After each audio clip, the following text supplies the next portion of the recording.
You guys are not going to believe what happened. I'm still reeling from it, honestly. My nephew, my sweet, quiet, Lego-obsessed nephew, built an entire house out of Legos. And no, I don't mean a Lego house model. I mean a literal, livable, walk-in multi-room structure that he actually moved into. Yeah, you heard me right. He moved into a house made entirely of those little plastic bricks in our backyard. And the most shocking part?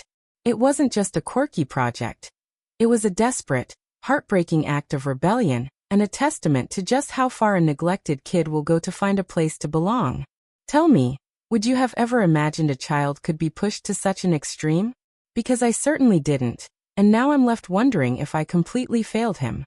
Let me take you back to the beginning of this insane story. My sister, Sarah, and her husband, Mark, were always a bit much. They had this idea of perfection that was utterly exhausting to be around.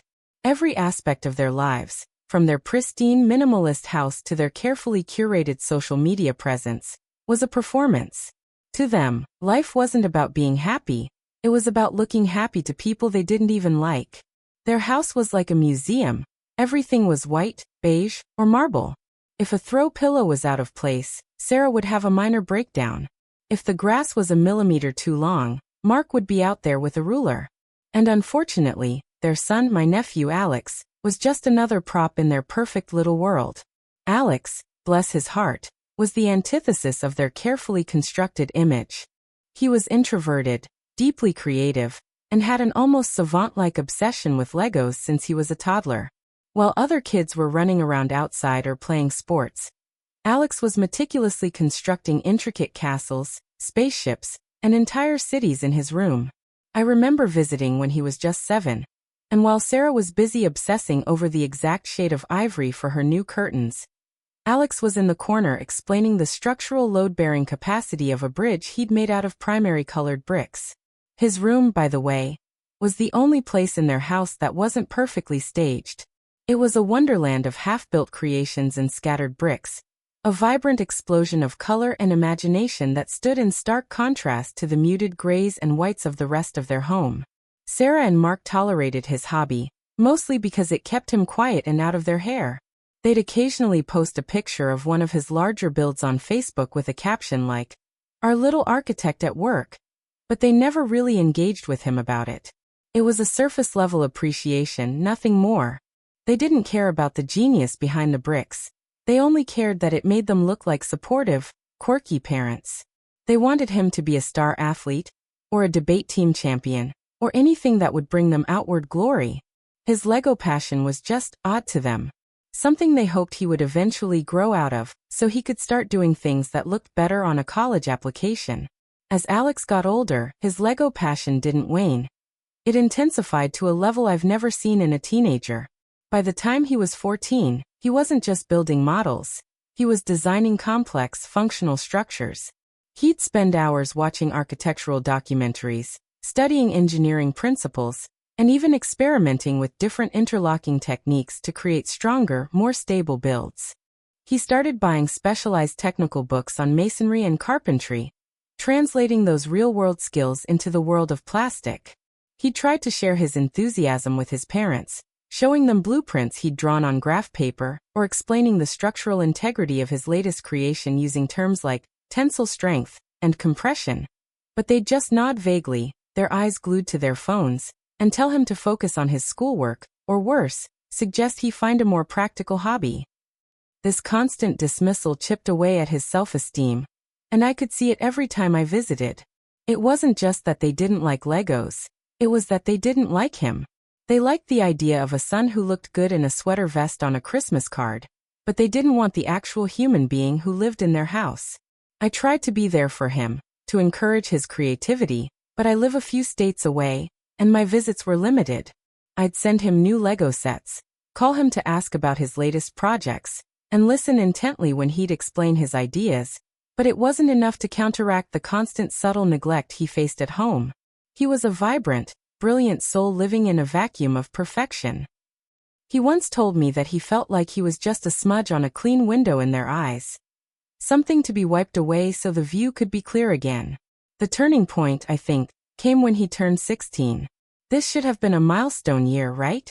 A driver's license, a party, a sense of growing up.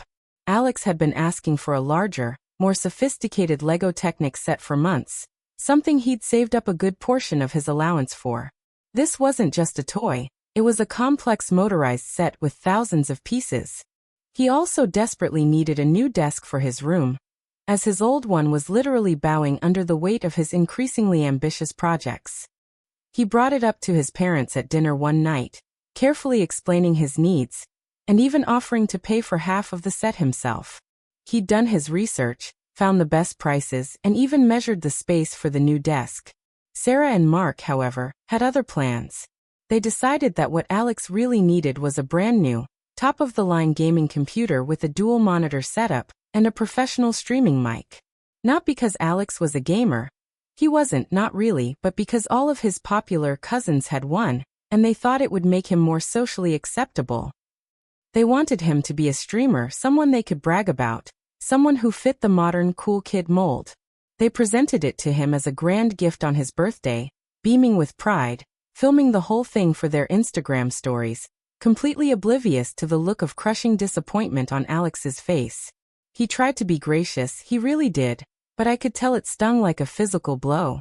It was yet another example of them completely missing who he was and what he truly wanted, imposing their idea of a normal teenager onto him. The gaming computer sat mostly unused in his room, a $3,000 paperweight gathering dust while his LEGO builds grew more and more elaborate, confined to the ever-shrinking space on his old, rickety desk. Around this time, the atmosphere in that house went from cold to freezing. Sarah and Mark were going through a rough patch in their marriage, though they'd never admit it to anyone outside their circle. They weren't outwardly fighting or screaming, but the tension was palpable, a thick, suffocating blanket that settled over every room. They spent less and less time with Alex, retreating into their own individual worlds of work, self-care, and hushed bitter arguments behind closed doors. Alex, already feeling overlooked, became practically invisible. He'd eat dinner alone most nights, his parents either working late or holed up in their master bedroom, emerging only to refresh their coffee or grab a snack before retreating again. He tried to tell me about it over the phone, his voice small and defeated, sounding older than his 16 years. He said he felt like a ghost in his own home, that his parents barely even looked at him anymore, and when they did, it was with a sort of weary annoyance, as if his presence was an inconvenience to their misery. It broke my heart to hear him so isolated. I suggested he talk to them, try to explain how he felt, but he just sighed, a sound that carried the weight of 1,000 ignored conversations. They wouldn't listen, Auntie, he'd said. They never do. I'm just part of the furniture to them. If I'm not winning a trophy or looking good in a photo, I don't exist.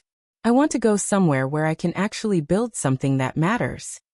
It was during this period of intense loneliness and neglect that the idea for the LEGO house started to form in his mind. It started small, just an experiment with outdoor-grade plastics and UV-resistant coatings. He began subtly accumulating bricks, ordering them in bulk online with his saved allowance and money he made doing yard work for neighbors. He also started accepting donations from friends and family. I sent him a couple of huge boxes myself, thinking he was building another one of his epic models, maybe a giant castle or a scale model of a city. He'd spend every waking moment outside of school working on his project, as he vaguely referred to it. He'd started in the far corner of their rather large backyard, hidden behind a privacy fence and some overgrown bushes that Sarah had neglected to trim because she was too busy fighting with Mark. His parents, still wrapped up in their own issues, barely noticed his absence from the house. They just seemed relieved he wasn't underfoot, relieved they didn't have to pretend to be a family. They'd occasionally glance out the window and see him tinkering in the yard, assuming he was building some kind of elaborate fort or just playing in the dirt. They probably even thought it was cute. Another one of Alex's harmless eccentricities that they could ignore. They had no idea the scale of what he was planning, or the depth of the desperation driving him to build a world where he was finally the master of his own space. He researched tirelessly, far beyond what any normal teenager would do. He studied the history of the LEGO house in Denmark, but he wanted something more permanent and personal. He learned about thermal insulation, about the basics of gray water plumbing, and how to safely run low-voltage electrical wiring. He figured out how to create a foundation using old concrete pavers he found discarded in a nearby construction site, leveling the ground with the precision of a professional contractor. He designed a system of interlocking Lego panels that could be reinforced with rebar and high-strength adhesive for structural integrity, ensuring that the walls wouldn't just buckle under their own weight. He even managed to salvage some old windows and a solid door frame from a renovation project down the street, integrating them into the plastic structure with incredible skill. It was painstaking, backbreaking work, all done in secret, often under the cover of darkness with a headlamp, or during those long afternoons when his parents were out at social events. They felt obligated to attend. He was meticulously documenting everything, taking photos of every phase, drawing revised diagrams as he encountered engineering hurdles, and keeping a detailed log of the build hours. He was using a staggered brick technique to ensure the walls could handle the wind. He even figured out how to make a rudimentary floor using interlocking tiles topped with discarded carpet scraps. It was his masterpiece, his refuge, his silent, multicolored scream against a world that refused to see him. He wasn't just building a house, he was building a heart. He was creating a space where the rules were his, where color was allowed, and where he didn't have to be perfect. So that's the situation I was in, and I had to make a choice. Before I tell you what happened next, I want you to pause and comment below what you would have done in my shoes. Would you have intervened earlier? Would you have confronted his parents and told them their son was literally building a new life in the bushes? Or would you have waited, hoping Alex would find his own way out of the darkness? I wish I had intervened sooner. I really do. Every day I wake up and think about those months where he was out there in the cold, stacking plastic bricks while his parents sat in their climate-controlled, designer-decorated prison. But I was so far away, and my sister had a way of making me feel like an interfering busybody whenever I tried to offer advice about Alex. She'd always say, "We have it under control, he's just a bit moody," and I'd back off. I thought he was just building a very, very large Lego fort, maybe something the size of a playhouse. I had no idea it was a full-blown living structure until the day the world came crashing down. The night he disappeared, the temperature had dropped significantly. One day, I got a frantic call from Sarah. She was hysterical, her voice cracking in a way I'd never heard before. He's gone," she shrieked. "Alex is gone. His bed hasn't been slept in, his phone is off, and all his clothes are missing." My heart dropped into my stomach. I immediately threw some things in a bag and drove the several hours to their house, my mind racing with every worst-case scenario. Had he run away? Was he in danger? When I arrived, the house was a whirlwind of panic. Mark was on the phone with the police, pacing the length of the minimalist living room, while Sarah was collapsed on the sofa, crying, blaming herself one minute and blaming me the next for encouraging his weirdness. It was a mess, a perfect performance of parental grief for a son they barely knew. They were more worried about how this would look to their neighbors than where their son actually was. As the police began their investigation, one of the officers, a kind-faced woman named Officer Jenkins, started asking the routine questions. She asked if there were any unusual structures, hiding spots, or outbuildings on the property. That's when it hit me like a lightning bolt. Alex's project in the backyard. The sheer amount of Lego boxes I'd sent him suddenly made terrifying sense. I pointed to the overgrown corner of the yard, my stomach clenching with a strange mixture of dread and a glimmer of shocking understanding. As we pushed through the thick, unkempt bushes and moved behind the privacy fence, what we saw took everyone's breath away. There it was. Not a fort. Not a toy. A house. A small, but undeniably functional, house, constructed entirely out of Legos. It was about 8 feet tall at the peak, with a pitched roof, tiny windows with real glass, a proper door with a latch, and even a small, makeshift chimney that vented a tiny heater. The colors of the bricks were a riot of reds, yellows, blues, and greens, a patchwork quilt of plastic that shimmered brilliantly in the afternoon sun. It looked like a surreal dream dropped into a boring reality. It had 2 distinct rooms, a tiny living area and a sleeping nook. The door was slightly ajar. Officer Jenkins cautiously pushed it open, and we all crowded around, peering into a world we never knew existed. The interior was surprisingly organized, reflecting Alex's meticulous nature. There was a small cot, covered with a heavy-duty sleeping bag, his worn Lego t-shirt neatly folded on top as if it were a sacred relic. A tiny desk, ingeniously crafted from more Legos with built-in drawers and organizers, held his school books and a lamp powered by a small solar panel he'd rigged up on the roof. There were even shelves, overflowing with his most prized Lego creations, miniature versions of the very structures he had studied so diligently to build this one.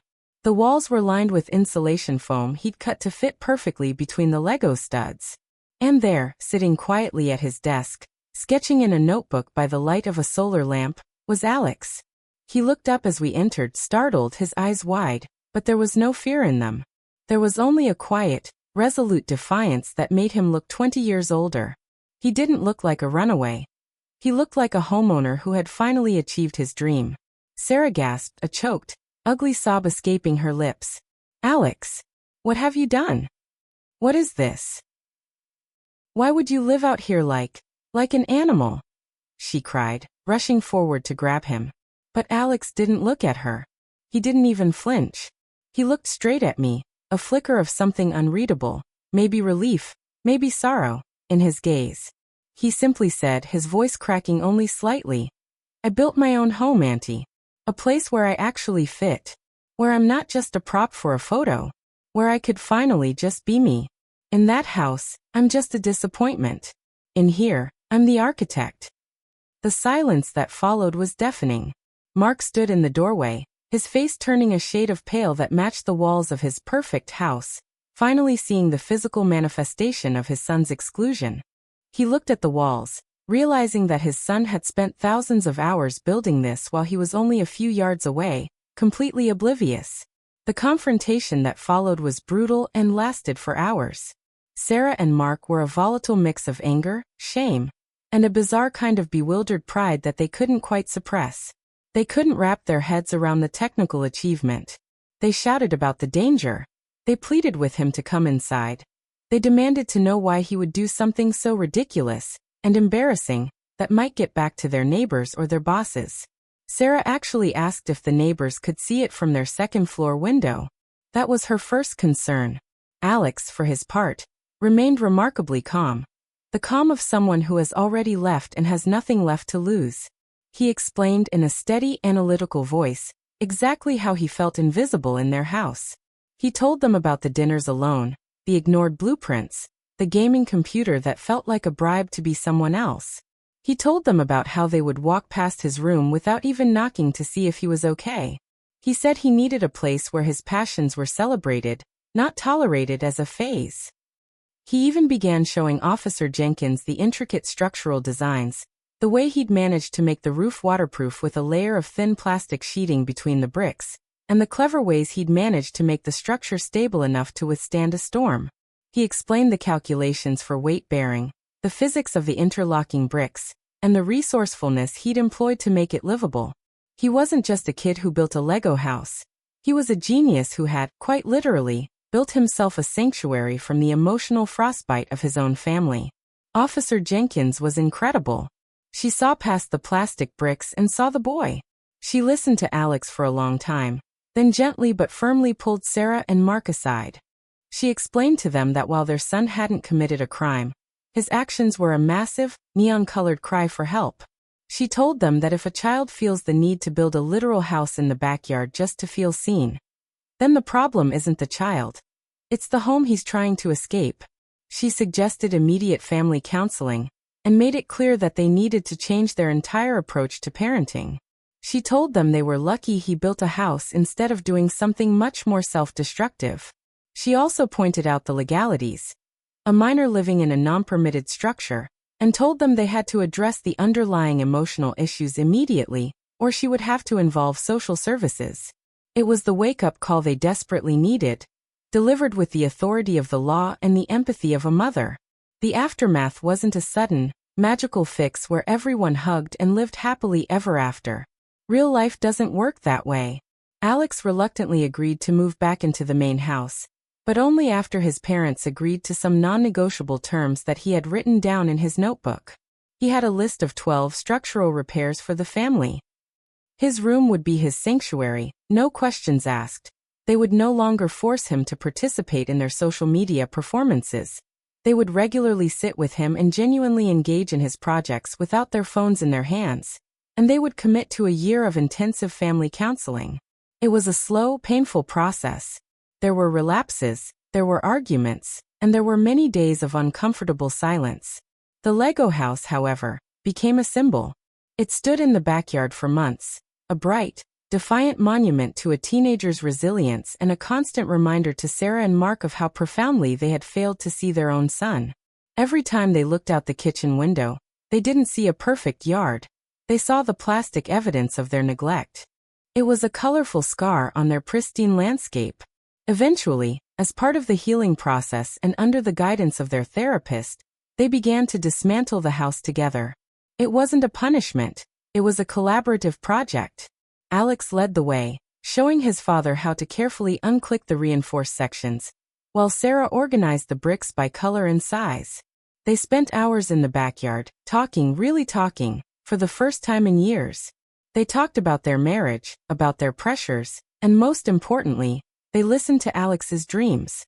They stored the bricks in high-quality bins, not as a way to hide the past, but as a promise that his creativity would always have a place in their lives. The bricks were put into a dedicated studio they built for him in the basement, a space that was entirely his. I honestly believe that seeing their son's ingenuity, the sheer scale of his determination to create a safe space for himself, finally broke through their thick layer of self-absorption. They started to listen, really listen, to Alex. He wasn't just the kid anymore. He was an individual they respected. They even bought him that motorized Technic set he wanted, and this time, Mark sat down and helped him build it, piece by piece. Looking back, that Lego house saved that family. It was a radical act of self-preservation that forced everyone to face the truth. Alex is now studying architectural engineering at a top university, and I couldn't be prouder of the man he's becoming. He still builds with Legos, but now he's designing actual livable, sustainable structures for communities, always with an eye toward creating spaces where everyone, no matter how quiet or odd, feels seen, protected, and valued. He turned his pain into a career, and his isolation into a bridge for others. He's currently working on a project that uses modular construction techniques inspired by those very bricks he stacked in the dark in his parents' backyard. This whole mess taught me a powerful lesson about truly seeing the people you love, especially the quiet ones who don't make a fuss. Never underestimate the power of a child's imagination, or the lengths they will go to satisfy their desperate need for belonging. Alex's Lego house wasn't just a collection of plastic bricks. It was a testament to the human spirit, a cry for connection, and ultimately, the catalyst for his family to finally wake up from their dream of perfection. So, what do you all think? Was Alex wrong for what he did, or was he just doing what he needed to survive a cold environment? Could you have lived in a house made of toys? Let me know your thoughts in the comments. Like this video if you were on Alex's side. Subscribe for more stories like this, and share your final thoughts on this whole incredible mess in the comments section. I'll see you all in the next story.